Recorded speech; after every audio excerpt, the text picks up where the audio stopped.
Bonjour et bienvenue. Aujourd'hui, on va se construire une super boîte à outils pour réussir dans le monde pro. Parce que bien communiquer, au fond, c'est juste ça. Avoir le bon outil au bon moment pour la bonne situation. Allez, on s'y met tout de suite. Ce petit nœud à l'estomac avant un coup de fil important, cette petite appréhension avant une réunion, on est nombreux à connaître ça, pas vrai?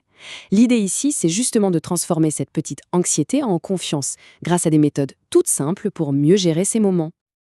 Alors, voilà notre programme. D'abord, on va s'attaquer à l'art de l'appel téléphonique. Ensuite, on verra comment marquer les esprits en personne. Puis, on passera à la communication écrite. Et à la fin, on aura un kit complet prêt à l'emploi. C'est parti!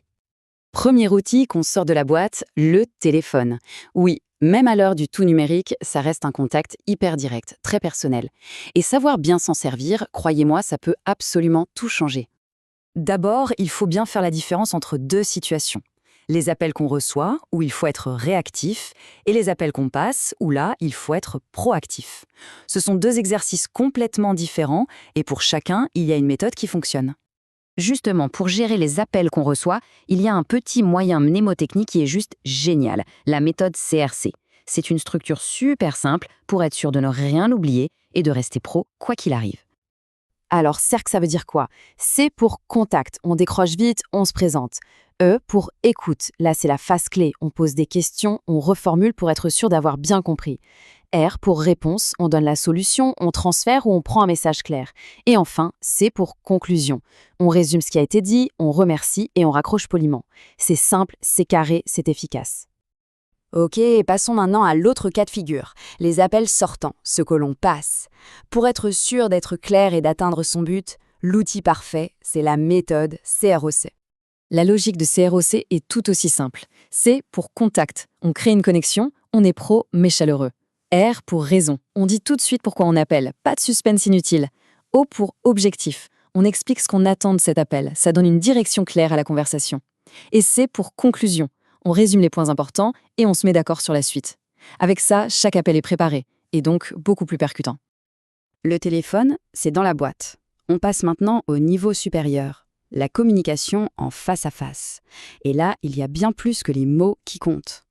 Quand on est en personne, tout est une question d'équilibre. Il y a le verbal, bien sûr, c'est ce qu'on dit, le choix des mots. Et puis il y a tout le reste, le non-verbal, la posture, les gestes, le regard. Une communication vraiment réussie, c'est quand les deux sont parfaitement alignés. Tenez, un petit mot savant, mais super utile, la proxémie. Ça a l'air compliqué, mais en fait, c'est juste l'art de gérer la distance physique avec son interlocuteur. Ni trop près, ce qui peut être intimidant, ni trop loin, ce qui peut paraître froid. Trouver la bonne distance, c'est une compétence clé. Et puis, il faut bien se dire que l'impression qu'on donne ne commence pas au premier mot. Non, non, elle commence bien avant. Un bureau rangé, une posture droite, une tenue adaptée, tout ça, ça crée un climat de confiance avant même que la conversation ne démarre. Après l'oral et le gestuel, il nous manque un dernier grand outil, la communication écrite. Et pour ça, on va se concentrer sur deux documents essentiels, le CV et la lettre de motivation. Le CV, c'est souvent le tout premier contact qu'on a avec un recruteur. C'est une seule petite page pour raconter son parcours et donner envie d'en savoir plus. On n'a pas de deuxième chance de faire une bonne première impression écrite, alors il faut qu'elle soit parfaite. Pour que le CV soit bon, le contenu, ce qu'on appelle le fond, doit être béton. Il y a 5 piliers à ne jamais oublier. Son identité, ses coordonnées, ses expériences, ses compétences, ses formations et bien sûr, le poste qu'on vise. C'est la base, l'incontournable. Mais le fond ne fait pas tout. La forme est tout aussi capitale. Une police facile à lire, une mise en page aérée, le tout sur une seule page s'il vous plaît. Et surtout, le point le plus important, 0 faute d'orthographe. Un CV propre, ça montre qu'on est quelqu'un de rigoureux. Et la lettre de motivation alors? Son rôle, c'est de faire le pont entre notre profil et l'entreprise. Il faut montrer qu'on ne postule pas par hasard. La structure classique marche toujours très bien. On parle d'abord de l'entreprise, ensuite de soi, et surtout on explique comment nos compétences peuvent répondre à leurs besoins. On termine avec une formule de politesse, et bien sûr, on relit et on relit. Et voilà, on arrive au bout de notre construction. Il est temps d'admirer un peu la boîte à outils bien remplie qu'on vient de se préparer. Regardez tout ce qu'on a. Pour chaque situation, on a l'outil qu'il faut. La méthode CERC pour gérer les appels qu'on reçoit, la méthode CROC pour être efficace quand on appelle, la conscience du non-verbal pour les rendez-vous, et une structure en béton pour son CV et sa lettre de motivation. C'est un kit complet pour communiquer avec beaucoup plus de confiance.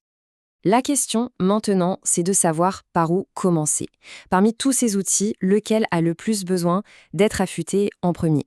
Parce qu'une bonne boîte à outils, c'est surtout une boîte à outils qu'on utilise. Merci beaucoup pour votre attention.